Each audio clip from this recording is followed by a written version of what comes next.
Thank you. We do have a special guest in the audience with us. Former Commissioner Mike Hayes is with us. We're honored you're here. Thank you for joining. And next, Commissioner Cannon.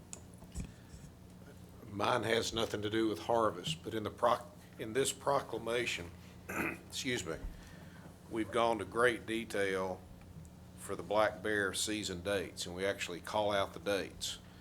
And then we get to turkey and even the deer, the elk, and we're saying the Saturday closest to April 1st and progressing for the next 45 days.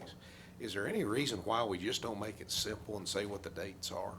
And I may be bucking a tradition here, but it just seemed like we could put the actual dates, because we're going to have to revisit this proclamation next year if for no other reason we have specified dates for the bear, and the calendar's going to cause us to change it to a certain day. Or maybe I'm missing it. The reason we went to those generics is in case we never wanted to open up that proclamation, we wouldn't have to, because the dates would be set based on the first Saturday of this to whatever. And so that was intentional. A few years ago, we made those generic dates so we wouldn't have to adjust them year in and year out and make changes. But the bear kind of threw a wrench into it because they're so Tuesday to Thursday, they were just so convoluted that we realized we couldn't come up with generic dates for the bear season. That's why they stayed like that. We could easily go to make it clearer for you, we could easily every year, if you intend to address this proclamation, every year we could put the dates that it would be. Let me ask the question back to you. Do you intend every year for the bear season dates to be the exact same as they're in this proclamation right now? That's a loaded question. I would love to come in here and say no changes. I agree. Well, but I mean, I think to Commissioner Cannon's point, barring a resource change, Yes. population shift, but I think that's what you're getting at. Yeah, right? we Unless would- there's we would some sort of hope to a keep- reason to open up the proclamation. for a Understanding that the vast majority of our management looks at harvest numbers, what really helps us is stability in seasons. And so if we'll open up to provide more opportunity when we have to, but we'd prefer to just get a season and keep that season and not adjust it if we didn't have to. Let me offer it this way, and that is, I understood the reasoning. I think the fact of the dynamics that are happening Yes. in the bear hunting seasons, that the dates are going to change. If we believe that those dynamics, if for no other reason, are going to cause us to revisit that specific proclamation, then I would just suggest that we put the calendar days and make it simple for Elmer Fudd like me to We could figure this easily thing out, okay? do that. Thank you so much. Commissioner Cox. Now, this is not my question, but you're talking about for the bear or for turkey and deer? In this Cannon. proclamation, we have bear. I understand that, but what are you wanting to change, the deer and turkey or the bear? Just consistency. And I think that what they're gonna do is specify specific, actual dates for bear, and if they do that, just go ahead and show the dates for everything else. Okay, well, I was gonna say that I think the turkey starting date, if you go with the last Saturday in March, sometimes it's too early, in the first Saturday in April, sometimes it's a little late, so they kind of split the difference years What- ago.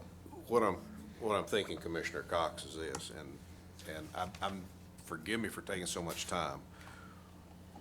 Whatever the Saturday is closest to Easter, or April 1st, let's just go ahead and do the calculation for the Okay. public and put it on the calendar. Not That's all changing I'm it, saying. just say, Yeah. okay. Yeah, I think I'm it's not just to make it changing. simple for the public and maybe Right, I commissioners too. For this commissioner.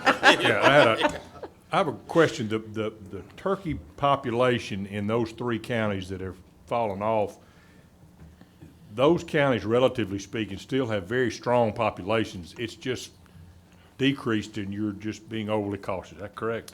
Well, yeah, I think in large part, well, I'm not sure we know exactly what we would consider to be strong, but yeah, they do have turkey populations, and it appears that in one part of each of those counties, which is sort of the roughly northern half, the populations are relatively what we'd think of as strong. But it's that southern portion that's really and because the data is collected by county, so we don't have really part of the county, it's hard to tease that out. But what appears to be the case is that they're relatively strong in the northern half of that area. They're not so strong, or they're very low in number in the lower part of that, so the southern half. Do you have any guess as to what the problem might be? Is it blackhead disease, or do you have anything to attribute it to? Blackhead is one of a whole bunch of things on the table, really, right now. There are a lot of factors, potential disease issues. One of the challenges with the southern part of that area is the agriculture is a little bit different, and it tends to be more forested, to some degree toward the north. So there's land use changes. There are disease issues that could potentially be in there. There's a host of things that are possibly on the table. And so this, what we're doing right now is trying to kind of tease out or possibly eliminate some of the possibilities, and then, we'll go from there. Okay, So Commissioner Stroud. clear as mud. Yeah. Commissioner Stroud. so I assume that you're talking to the state below us, what is it, Alabama? Are you guys talking about it? Because it's gotta be affecting them since it's in the southern part, right? Yeah, being relatively new to it, I haven't even encountered the people yet, but I will probably in about a month. But my understanding is that, and this is just stuff I've gleaned from my predecessor who was dealing with turkeys, that they considered that adjoining part of Alabama to be almost devoid. So very, very low in turkey numbers. So again, that doesn't help us a lot, because, it just says, okay, maybe the problem is the same there, so we have a larger area. Well, that's what I was saying. rather than three It should give you a counties. little more information, if Yeah. nothing else, might help you. Yeah, so, but yeah. Any other questions? Okay. Okay, I'd like to next introduce Joe. Oh, Uh, sorry. Director Carter. Thank you, Madam Chairman. Just a couple of comments. One to Commissioner Stroud's comments about the other states. The Southeast in general, along with the National Wild Turkey Federation, have been concerned about a turkey population fall throughout the Southeast.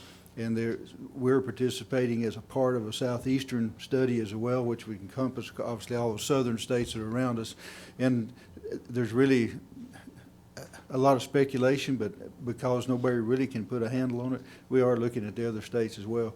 And to Commissioner Cannon's question about dates, Darrell's right about not having to open proclamations, but many years ago, when we started with opening season dates based on a calendar, whatever it was, closest to Thanksgiving, last Saturday of September, whatever it happened to be, it was for vacation planning as well as anything else. A lot of people at that time came to the commission and said, we've got to tell when we're going to take our vacations 9 months to a year ahead of time. So I don't need to know the exact date right now. Just tell me every year when it's going to go so I can plan my vacation. So I agree, we ought to put those dates in there, whatever it is. The date ought to be there so it's readily identifiable, but we probably need to put both, because unless we change a lot of tradition, it's so that people could plan as much as a year ahead, knowing when the date would open, always knowing that the closing end could change if there was some reason to do that.